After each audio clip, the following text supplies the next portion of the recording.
Thank you for purchasing the Easymount laminating system. This operation guide has been produced using an Easymount 1600 SH. The cold version of the Easymount range, although slightly different in appearance, will function in the same way. If you are setting the Easymount up yourself, make sure that the red blocks on the back of the feet are situated at the back. This is important to counterbalance the weight of the film when loaded onto the machine. The new control panel on the Easymount system now has the facility for different language settings. To save your language setting, press and hold the stop button.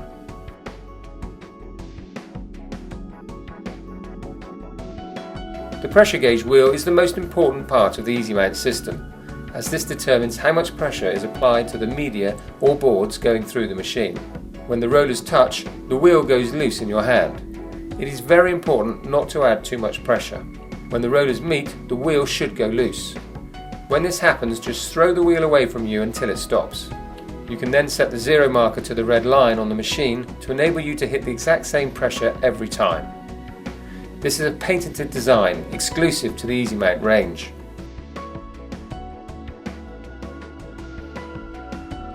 All Easymount systems have a large swing-out feed tray that gives easy access to the rollers for cleaning and loading.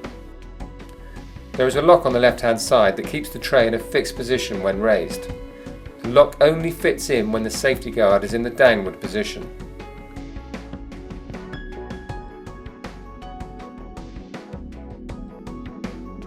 Please note that all Easymount systems meet with CE regulations.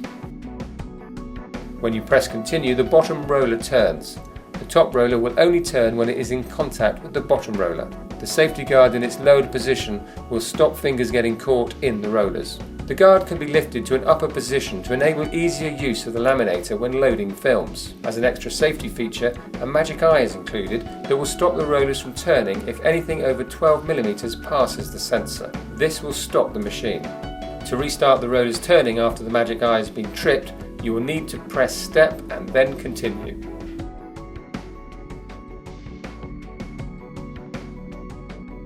When you have selected step, this activates the foot pedal. The foot pedal does not run continually. It only works when pressed. When the foot pedal is pressed, this will override the magic eye. This is essential when laminating or mounting boards over 12mm. All Easymount models feature an emergency stop as standard. To begin loading, slide the film onto the top mandrel and insert the black core collars.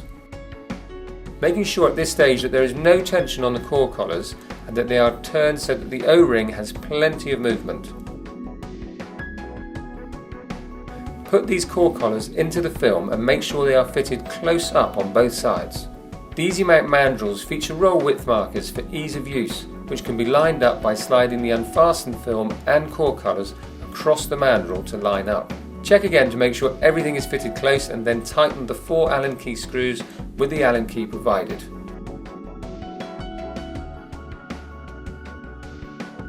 The Easymount is fitted with a release liner take-up mandrel. This is spring-loaded on the right-hand side so it can be taken off the machine. Place an empty cardboard core onto the take-up mandrel and put back in the machine using the spring. Then level up with the film that is loaded. For ease of use, lay some double-sided tape along the cardboard core and take off the release liner so the cardboard tube is sticky. The film will load from the bottom of the roll on all standard wound films and will tack directly onto the double-sided tape. Lift the rollers up to their maximum height. Separate the laminating film from the release paper and lay onto the top roller. Place your media out of the back of the machine, ensuring that the media is between the rollers and out onto the exit plate. We are using litho prints for demonstration purposes.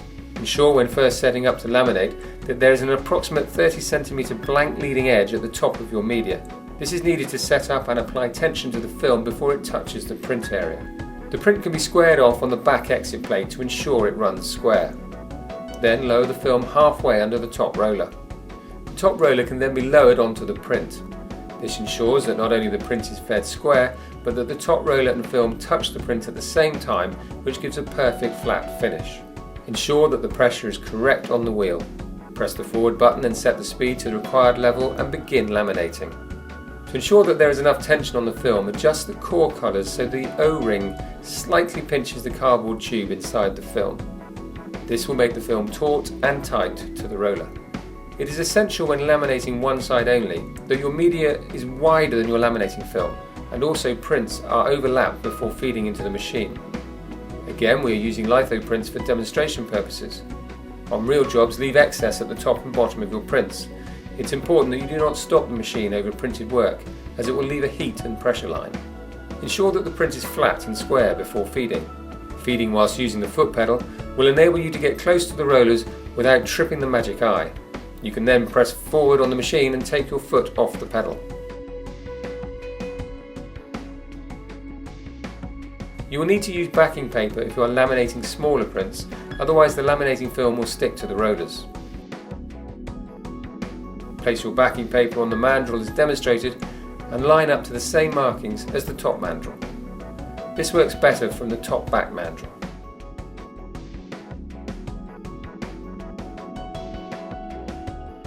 Lift the rollers to their maximum distance apart and load the film as shown.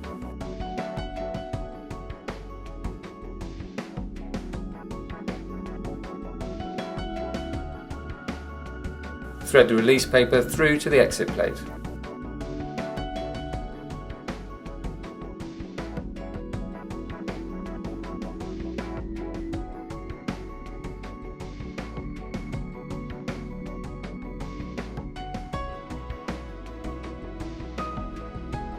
As previously demonstrated, load the laminating film on top. Now drop the rollers down, which will enable the film to touch the release paper.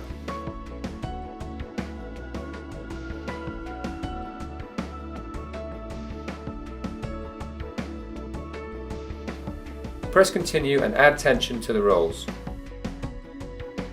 Any excess laminate will now pass through the machine on top of the backing paper without sticking the film to the rollers. Ensure that the next print is fed into the machine flat and square.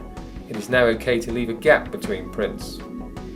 If you are laminating prints without borders or excess, we would recommend using backing paper. When finished, the backing paper will then just fall off the back of the print.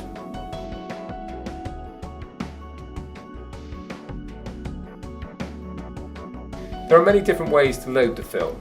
Here is a variation on the previous method demonstrated. This method can be used when laminating with or without release paper. The laminating film loads in the same way. Take the laminating film over the top roller and place the release paper over the top of it. Ensure the laminate film and release paper line up and then drop the feed tray back into position. Lift the rollers apart and use a rigid board to feed the two films through the rollers. Ideally, the board should be wider than the film on the machine. Drop the roller down onto the board and press forward.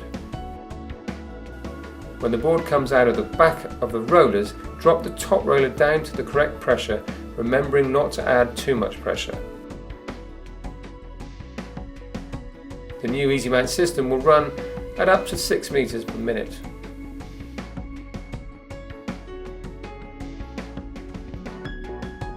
If you want to mount your prints to board, the machine can be loaded as we will next demonstrate.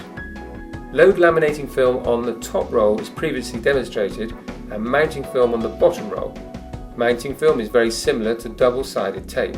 Overlap the mounting film over the laminating film on the top roller.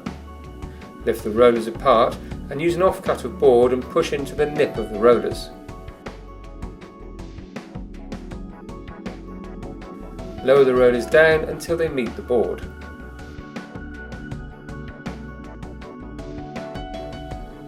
When the board has cleared the rollers, drop the rollers down until they touch and trim off the offcut of board. Add tension as required and check there are no creases in the films. Prints are now ready to be laminated. It is not essential that your print is wider than the laminating film, as the excess film will be lined up to the mounting film. Again, feed flat and square. Press continue and step off the foot pedal. The machine can continue running as the next prints are fed through. The print now has a laminated surface and a peel-off sticky back. Peel off the first couple of inches and fold back the release paper. Remove laminating film from the rollers. Put the first part of the print onto the board by hand or squeegee.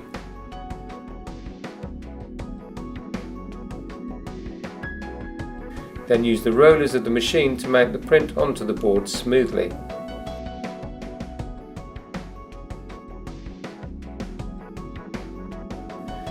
Drop the rollers so that they can grip the board but not crush it. Place the print to be mounted over the top roller and peel off the release paper as the print is being mounted onto the board.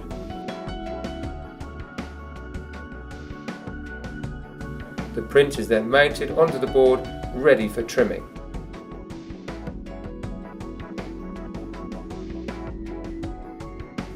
If there is too much pressure applied to the rollers with the pressure wheel, the print going through the machine will crease. To stop this happening, lift the rollers and drop back down to the correct pressure, and the print will go through flat.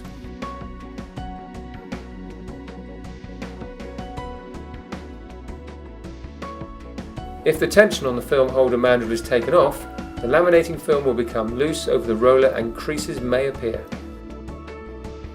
When the tension is added, the film sits down over the roller and regains tautness.